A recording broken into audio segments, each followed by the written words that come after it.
Binomial theorem पढ़ेंगे class 11th के mathematics का चैप्टर नंबर 8 बाइनोमियल थ्योरम। ठीक है जी। मोनोमियल मतलब होता है वन टर्म, बाई मतलब होता है दो, मतलब बाइनोमियल मतलब दो टर्म का हम लोग एक्सपेंशन करेंगे। ठीक है, तो कैसे एक्सपेंशन होता है उसके बारे में हम लोग देखेंगे। ये तो क्लियर है कि दो टर्म होंगे। अब देखो, जैसे दो टर्म के पावर 2 रहता है तो हम आसानी से एक्सपेंड कर लेते हैं फॉर्मूले से a माइनस बी का होल स्क्वायर। यदि दो टर्म के पावर 3 है तो भी हम लोग a माइनस बी का होल क्यूब वाले फॉर्मूले से आसानी से एक्सपेंड कर लेते हैं। लेकिन यदि बहुत ज़्यादा पावर हो गया, a प्लस बी का पावर n हो गया, n कुछ भी हो सकता है, 100, 200, 300, 400, 500, तब हमारे पास कोई एक जनरल फार्मूला होना चाहिए जिससे कि हम इनको एक्सपेंड कर पाएँ, और इसी को हम कहते हैं बाइनोमियल थ्योरम द्वारा एक्सपेंशन। बाइनोमियल थ्योरम में बस इसी फार्मूले का एक्सपेंशन पढ़ेंगे हम लोग कि कैसे एक्सपेंड करते हैं। ठीक है, लेकिन एक्सपेंड करने से पहले हम लोग थोड़ा सा पैटर्न पे गौर करते हैं। a प्लस बी का जीरो क्या हो गया? 1। देखो ध्यान से, किसी भी नंबर का पावर जीरो क्या हो जाता है? 1। यदि पावर 1 होगा तो क्या होगा? a plus B. यदि पावर 2 होगा तो देखो एक्सपेंशन कैसे हुआ, a square plus 2ab plus B square. ये पावर 3 का एक्सपेंशन है और ये पावर 4 का एक्सपेंशन है। ठीक है तो इनके कोफिशिएंट को ध्यान में रखते हुए तो एक चीज़ पहले ऑब्जर्वेशन देखते हैं कि इस एक्सपेंशन में हमने क्या क्या ऑब्जर्व किया। ठीक है जी, ध्यान से तुम लोग भी ऑब्जर्व करना, ध्यान से देखना। Total number of term in the expansion is 1 more than index. जो भी पावर है, पावर को इंडेक्स कहते हैं, तो जो भी पावर है उससे एक ज़्यादा टर्म हमको मिल रहा है टोटल नंबर ऑफ टर्म। जैसे इसका 0 है तो 1 टर्म है, इसका 1 है तो 2 टर्म है, इसके पास दिख रहा है। 2 है तो 3 टर्म है, 3 है तो 4 टर्म है, 4 है तो 5 टर्म है, दिख रहा है। मतलब जो टोटल नंबर ऑफ टर्म है वो इंडेक्स से एक ज़्यादा है, मतलब जो पावर है उसे एक ज़्यादा है। ये चीज़ हम लोग देख लिए जी, बहुत बढ़िया। पावर ऑफ फर्स्ट क्वांटिटी जो a है उसका पावर एक एक करके डिक्रीज कर रहा है। ठीक है, डिक्रीजिंग बाय 1। जबकि पावर ऑफ सेकेंड क्वांटिटी जो b है वो एक एक करके इंक्रीज कर रहा है। देखो फोर्थ वाले में देखो, a का पावर 4 था, फिर 3 हो गया a का पावर, फिर 2 हो गया a का पावर, फिर a का पावर 1 हो गया, फिर a का पावर 0 हो गया, मतलब a का पावर गायब हो गया, a का टर्म। और b वाले का बढ़ रहा है। देखो इसमें b का पावर 0 है, b का पावर 1 है, b का पावर 2 है, b का पावर 3 है, b का पावर 4 है। तो हम दूसरा चीज़ हमने ऑब्जर्व किया कि पहले टर्म का पावर एक एक करके घट रहा है और दूसरे टर्म का पावर एक एक करके बढ़ रहा है। क्लियर है बात? अब देखो तीसरे में क्या हमने ऑब्जर्व किया, in each term of the expansion the sum of indices of a and b is the sum of equal to the index a plus b। देखो किसी भी टर्म में जो a और b का जो पावर है, जो a और b का इंडेक्स है, जो होल पावर है, वो दोनों का सम करेंगे तो जो इनिशियल में पावर था उसी के बराबर होगा। इनिशियल में 4 था ना, तो देखो इसमें भी 4 है, इसमें भी 3 + 1 4 है, 2 + 2 4 है, 1 + 3 4 है, और 0 + 4 4 है। क्लियर है? तो तीसरा ऑब्जर्वेशन हमने देखा कि a और b मतलब दोनों जो फर्स्ट टर्म है और सेकेंड टर्म है उसका a और b का पावर किसी भी टर्म में जोड़ लो तो जो इनिशियल इंडेक्स था, होल पावर था, वही उसी के बराबर होगा। ठीक है, 3 ऑब्जर्वेशन हमने किया, फिर से एक बार देख लेते हैं। जो टोटल नंबर ऑफ टर्म होगा वो इंडेक्स से एक ज़्यादा होगा। दूसरा ऑब्जर्वेशन किया कि फर्स्ट टर्म मतलब a का पावर घटता जाएगा एक एक करके और b का पावर एक एक करके बढ़ता जाएगा। ठीक है जी, ए का पावर एक एक करके घटता जाएगा और बी का पावर एक एक करके बढ़ता जाएगा। तीसरा क्या था ऑब्जर्वेशन कि ए और बी के दोनों का पावर ऐड करेंगे तो बराबर होगा किसके, जो इनिशियल पावर था उसके। ठीक है, तीनों ऑब्जर्वेशन हमने देख लिया जी। अब देखो जो उसके कोफिशिएंट थे, कोफिशिएंट को ध्यान से देखो क्या कोफिशिएंट आए हैं। पहले का कोफिशिएंट तो अकेला था 1 आया है, ठीक है। दूसरे में कोफिशिएंट 1 1 आया है। तीसरे में जब पावर 2 था तो a square plus 2ab plus B square था ना, तो क्या था, ए स्क्वायर का कोफिशिएंट 1 और ये 2 और ये 1, ऐसे कोफिशिएंट का पैटर्न आया है। तीसरे वाले का ये पैटर्न था क्या, a cube plus 3a square b plus 3ab square plus b cube, यही था ना। और ठीक वैसे ही चौथे वाले का कोफिशिएंट ये था जो दिया हुआ है। तो इससे हमें एक पैटर्न मिलता है, देखो 1 1 1 1 ऊपर से करते जाओ, 1 1 1 1 इधर करते जाओ तो एक ट्रायंगल बन जाता है। इसमें क्या आ रहा है, 1 2 3 4 एक एक के गैप में बढ़ रहा है। इसमें 1 3 6 9 12 ऐसे चलता जाएगा, ठीक है, 2 2 के गैप से। इसमें 3 3 के गैप से बढ़ रहा है, ठीक है। तो इसको देखा गया कि एक ट्रायंगल का रूप पकड़ रहा है और इसे हम पास्कल्स ट्रायंगल कहते हैं। क्या कहते हैं, पास्कल्स ट्रायंगल, ठीक है। तो पास्कल्स ट्रायंगल के हेल्प से इस पैटर्न को देखते हुए हम कोफिशिएंट्स लिख सकते हैं। जैसे देखो 2x प्लस 3y को एक्सपेंड करना है, टू द पावर 5 है, 2x plus 3y whole to the power 5 हमें एक्सपेंड करना है, तो 5 है, ये 4 तक है ना। तो 5वें में क्या आ जाता, एक इधर आ जाता, एक इधर आ जाता, और ये एक एक करके गैप है ना, तो ये 5 होता, और इधर भी 5 होता, और ये 2 2 करके गैप है। तो ऐसे करके हम पैटर्न लिख सकते थे। क्या होता है ये 1 5 10 10 5 1 कोफिशिएंट होता, ठीक है।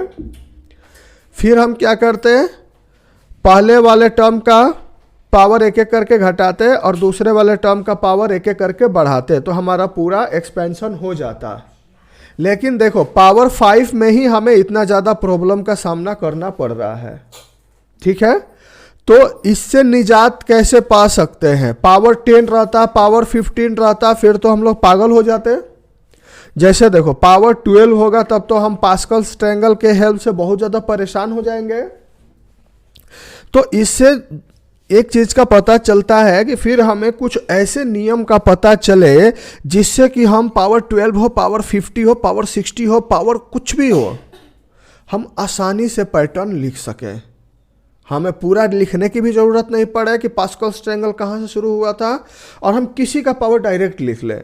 तो उसके लिए पास्कल्स ट्रायंगल को जब स्टडी किया गया तो हमें मिला, देखो फिर से स्टडी करो पास्कल्स ट्रायंगल को। 1 था तो 0C0 को 1 कहते हैं, 1C0 1C1, 2C0 2C1 2C2, मतलब लास्ट वाले को देखो ऐसा देखा गया। इसका कोफिशिएंट क्या था 1 5 10 10 5 1, मतलब कि जो पावर था होल का पावर शुरुआत में वो ऊपर रहेगा।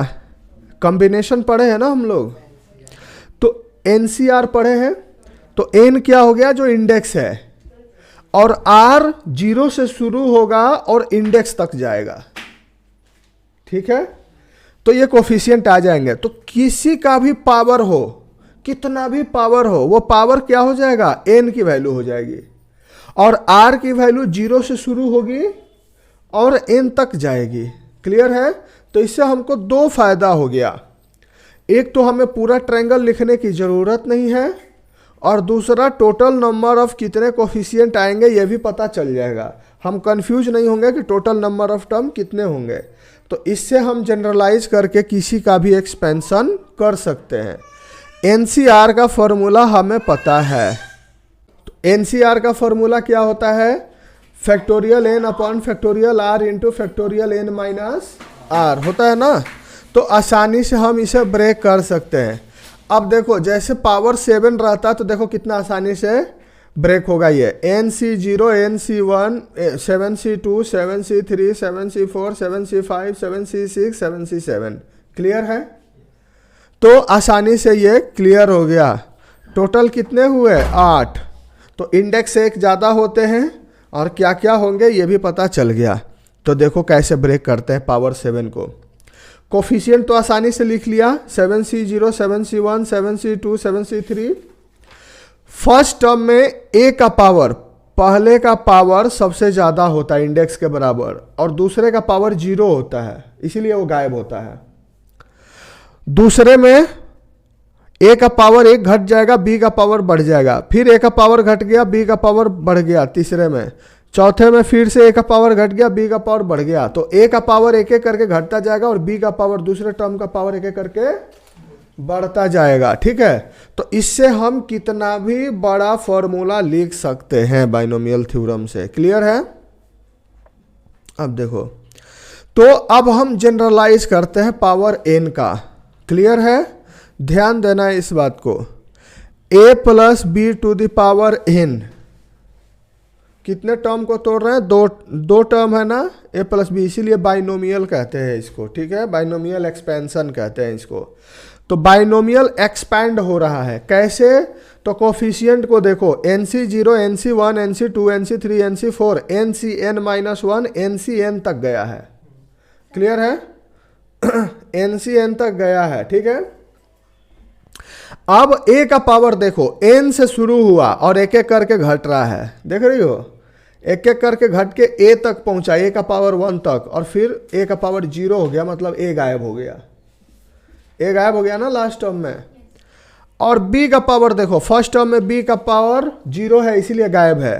अब b का पावर बढ़ाओ एक एक करके, b का पावर 1, b का पावर 2, b का पावर n-1, b का पावर n। तो फाइनली पता चल गया जनरल टर्म कैसे लिखते हैं।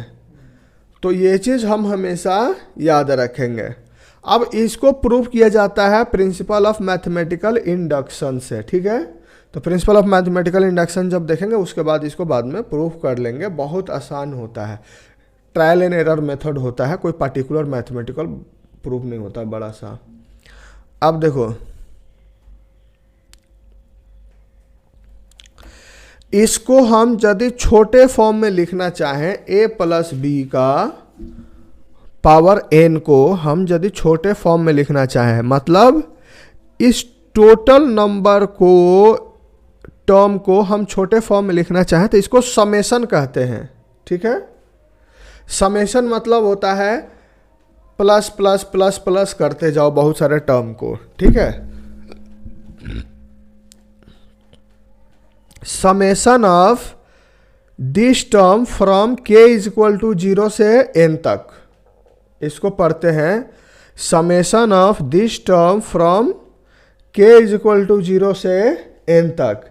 इसका मतलब है कि पहले k की वैल्यू 0 रखेंगे, प्लस k की वैल्यू 1 रखेंगे, प्लस k की वैल्यू 2 रखेंगे, प्लस k की वैल्यू 3, प्लस k की वैल्यू 4, और सबको प्लस करते जाएंगे। कहाँ तक? अपर लिमिट क्या है? n। तो k n जब हो जाएगा तब हम बंद कर देंगे प्लस करना। ठीक है, तो ध्यान से देखो क्या है, NCk, a to the power n minus k और b to the power k। तो लोअर लिमिट क्या है? k is equal to 0। ध्यान से देखना, k इज इक्वल टू 0 रखे तो पहला टर्म यही आएगा, k की वैल्यू 0, n माइनस 0 n, और b के पावर k है तो 0 हो गया। देख रही हो? उसके बाद क्या होगा? प्लस, समेशन मतलब प्लस। क्लियर है? अब क्या होगा? अब k की वैल्यू 1 हो जाएगी, तो NC1 a to the power n minus 1 b to the power 1, इसके अनुसार। क्लियर है? उसके बाद ये चलता जाएगा, लास्ट में कहाँ तक पहुंचेगा? अपर लिमिट n तक, NCn a to the power n minus n, जो कि 0 हो जाएगा और a गायब हो जाएगा, और b to the power n। Clear है? तो देखो इसीलिए लिखा b टू द पावर 0 भी गायब हो जाएगा और a to the power n minus n भी 0 हो जाएगा, तो वो गायब हो जाएगा, 1 बन के गायब हो जाएगा। ठीक है, क्योंकि 1 से मल्टीप्लाई करते हैं तो वही होता है। तो इसीलिए इस थ्योरम को हम यदि शॉर्ट फॉर्म में लिखना चाहे तो इस तरीके से हम लिख सकते हैं, यदि बहुत ज़्यादा नहीं लिखना है एक्सपेंशन में तो। ठीक है, समेशन मतलब क्या होता है, प्लस, एक एक टर्म को प्लस करते जाओ। के हमने वेरिएबल मान लिया, के की वैल्यू 0 से लेके n तक है, और एक एक करके के की वैल्यू पुट करेंगे, बीच में plus plus plus plus plus plus करते रहेंगे। क्लियर है? अब जो हमने ऑब्जर्वेशन उस टाइम देखा था वही ऑब्जर्वेशन फिर से आएगा। तो फर्स्ट ऑब्जर्वेशन तो ये हो गया, क्लियर है?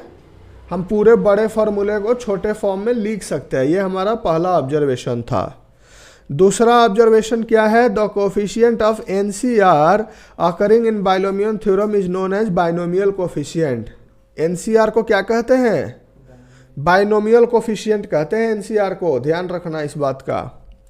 उसके बाद टोटल नंबर ऑफ टर्म कितने होंगे, a प्लस बी की टू द पावर n के एक्सपेंशन में टोटल नंबर ऑफ टर्म कितना होगा, n प्लस 1, मतलब जो इंडेक्स है उससे एक ज़्यादा टर्म होगा। क्लियर है? तो ये तो ऑब्जर्वेशन हमने पहले भी किया था, अब जनरलाइज कर रहे हैं। क्लियर है? अब देखो, in the successive term of expansion a का जो ए का पावर जो है डिक्रीजेस बाय यूनिटी, एक एक करके ए का पावर घटेगा, और बी का पावर क्या होगा, इंक्रीजेस बाय यूनिटी, बी का पावर एक एक करके बढ़ेगा टू द लास्ट टर्म तक जाते जाते। ठीक है, तो ये भी हमने ऑब्जर्व किया था। अब देखो ध्यान से, in the expansion of A plus B to the power N the sum of indices of a plus B is n plus 0 equal to n। देखो ध्यान से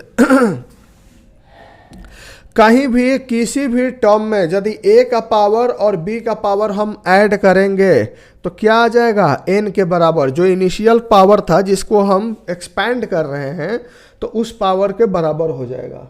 क्लियर है? जो कोई भी टर्म हो, जैसे इसी में देख लो, इसमें देखो n माइनस के प्लस के कट गया, कितना हो गया, n हो गया। तो किसी भी टर्म में a और b दोनों का पावर ऐड करेंगे तो n के बराबर होगा। क्लियर है बात?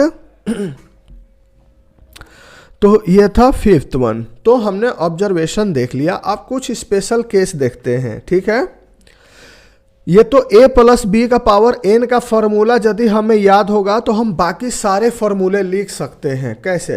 ये मेन फॉर्मूला है, हेड ऑफ द डिपार्टमेंट यही है, इसी से सब निकलेंगे। ठीक है, तो इसी से सारे फॉर्मूले कैसे निकलेंगे, यदि a माइनस बी करना होता है, जैसे देखो a की जगह हमने x ले लिया और b की जगह माइनस y ले लिया। ठीक है, तो जहाँ जहाँ a है वहाँ x लिख देंगे, जहाँ जहाँ b है वहाँ माइनस y लिख देंगे, तो x माइनस y का क्या हो जाएगा, एक्सपेंशन हो जाएगा। ध्यान से इसको एक्सपेंड करके लिखना तुम लोग। ठीक है, तो ऐसे एक्सपेंशन लिख सकते हो x माइनस y का। अब देखो 1 plus X to the power n है, इसका एक्सपेंशन लिखना है तो a की जगह क्या लिख देंगे 1, और b की जगह क्या लिख देंगे x, और इसको एक्सपेंड कर देंगे तो ये आ जाएगा। ठीक है, तो ध्यान से करोगे तो आ जाएगा। अब देखो, अब हम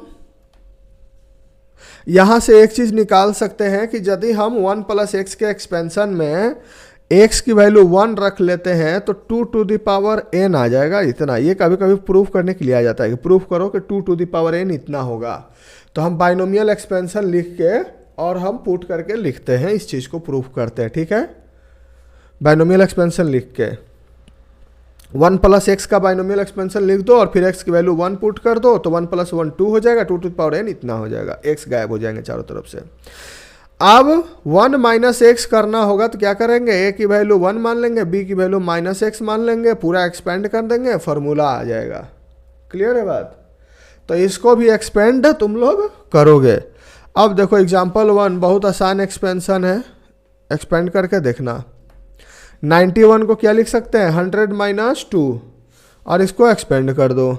ठीक है, ठीक वैसे ही इसमें करना है कि which is larger this one और दिस वन, तो इसको भी बाइनोमियल एक्सपेंशन से हम कर लेते हैं। दिस वन को ऐसे एक्सपेंड कर दो तो ये 1 plus 10,000 plus some other positive term आता है, मतलब 10,000 से ज़्यादा होगा, तो इसीलिए ये 10,000 से ज़्यादा होगा। ठीक है, तो इस चीज़ को हम लोग बाइनोमियल से हम लोग प्रूव कर सकते हैं। इसको प्रूव करके देखना एक्सपेंड करके।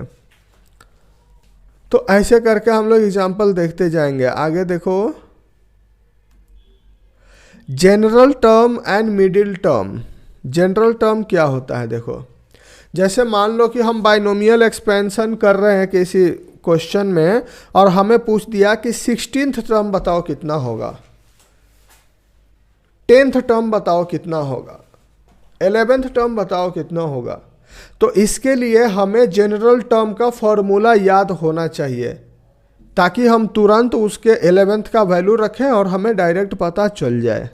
ठीक है, तो देखो इसको जनरल टर्म कहते हैं। TR+1 जो होता है उसे हम कहते हैं जनरल टर्म, मतलब TR+1 एक ज़्यादा। ठीक है, तो क्या हो जाएगा? इसका होता है NCR। ध्यान से देखना, A to the power n minus r, A to the power n minus r ही होता था ना, K वाले फॉर्मूले से याद करो, और B to the power R। मतलब यदि 16वां टर्म पूछेगा तो हम क्या लिखेंगे? इसको 15+1 लिखेंगे, मतलब T15+1 लिखेंगे। तो T15+1, तो ये जो नंबर होगा वो किसका पावर हो जाएगा? ये NCR है ना, तो ये R हो जाएगा, NC15 हो जाएगा, और इन दोनों का डिफरेंस हो जाएगा A का पावर, और ये जो नीचे वाला है वो हो जाएगा B का पावर। समझ में आया? और इससे हम लोग जनरल टर्म में कोई भी टर्म हम लिख सकते हैं। क्लियर है बात? अब देखो, मिडिल टर्म बहुत पूछता है कि कोई भी बहुत बड़ा बाइनोमियल एक्सपेंशन है, ठीक बीच में मिडिल टर्म क्या होंगे इसके। ठीक है, तो मिडिल टर्म का क्वेश्चन बहुत बार पूछता है। तो मिडिल टर्म के लिए देखेंगे कि जो हमारा दो केस है, एक तो हमारा n जब इवन हो जाएगा तब क्या होगा, और एक जब हमारा n ऑड हो जाएगा तब क्या होगा। ठीक है, तो देखो ध्यान से, जब n हमारा इवन होगा तो ठीक बीच में एक ही टर्म आएगा, और जब n हमारा ऑड होगा तो ठीक बीच में दो टर्म आएंगे। तो इसको देखेंगे, यदि n हमारा इवन होगा तो ठीक बीच में कौन सा टर्म आएगा? तो n/2 + 1th टर्म आएगा। इस फॉर्मूले से निकाल लेंगे, पहले यहां से सॉल्व कर लेंगे, ये एक नंबर मिलेगा, और फिर जनरल टर्म वाले फॉर्मूले पे यहाँ पे रख के निकाल लेंगे। ठीक है, कि वो टर्म कितना था। उसके बाद यदि देखो यहाँ पे एक एग्जांपल से देखो, दिस प्लस दिस का पावर 8 है, तो ठीक बीच में कौन सा टर्म आएगा? तो 8/2 + 1, मतलब 4 + 1, मतलब 5th टर्म जो होगा इसके एक्सपेंशन में 5th टर्म जो होगा वो होगा मिडिल टर्म। लेकिन 5th टर्म होगा कितना? इसको जनरल टर्म वाले फॉर्मूले में सेट करेंगे। ठीक है, इसको 5th टर्म को क्या लिख देंगे? 4 + 1। 4 + 1 तो क्या हो जाएगा? NC4, मतलब 8 है ना, तो 8C4, x का पावर 8 - 4 और y का पावर 4। समझ में आया? तो जनरल टर्म वाले फॉर्मूले में रख के हम मिडिल टर्म निकाल सकते हैं। अब जब n हमारा ऑड हो जाएगा तो हमारे मिडिल टर्म में दो टर्म आएंगे ठीक बीच में। तो क्या हो जाएगा फिर? पहला टर्म होगा, जब n ऑड है तो इसको इवन बना लेंगे, एक ऐड करेंगे तो इवन हो जाएगा ना, तो n + 1/2th टर्म निकाल लेंगे, ये होगा पहला टर्म हमारा, और उसमें एक जोड़ देंगे तो ठीक अगला टर्म आ जाएगा। जैसे ये मान लो 5 आया, तो इसमें एक जोड़ देंगे तो छठवां जो होगा उसका अगला टर्म होगा। समझ में आया? तो इसको कैसे याद रखेंगे? n + 1/2th टर्म और n + 1/2 + 1th टर्म। समझ में आया? तो ये जो दो टर्म होंगे ये हमारे क्या होंगे? मिडिल टर्म होंगे। ठीक है, तो कब? जब n हमारा ऑड होगा तब दो टर्म आएंगे ठीक बीच में। ठीक है, अब देखो in the expansion of this to the power 2n, जब 2n होगा तो ये क्या हो गया, इवन नंबर हो गया ना, तो इवन नंबर होगा तो दिस बाई 2 प्लस 1 होता था ना, तो दिस प्लस बाई 2 करेंगे तो 2 से 2 कट जाएगा, तो n plus 1 term middle term हो जाएगा। समझ में आया? तो ये तीसरे को याद रखने की जरूरत नहीं है, पहला दूसरा याद रहेगा तो तीसरा अपने आप बन जाएगा, इवन ऑड वाला। ठीक है, अब देखो एग्जाम्पल 5 में पूछ रहा है कि 2 plus a to the power 50 है, तो इसका 17 टर्म निकालो और 18 टर्म निकालो। तो कैसे निकालेंगे, जनरल टर्म वाले फॉर्मूले में रखेंगे। 17 टर्म के लिए क्या हो जाएगा, r की वैल्यू 16, और 16 से NC 16 x to the power 50 minus 16 y to the power 16। Clear है? देखो इस तरीके से सेट करेंगे इसको। ठीक है, 18th के लिए इस तरीके से सेट करेंगे, r की वैल्यू 17 हो जाएगी और 17 के लिए 16 कर देंगे। ठीक है, तो इस तरीके से हम मिडिल टर्म या जनरल टर्म निकाल सकते हैं। क्लियर है बात?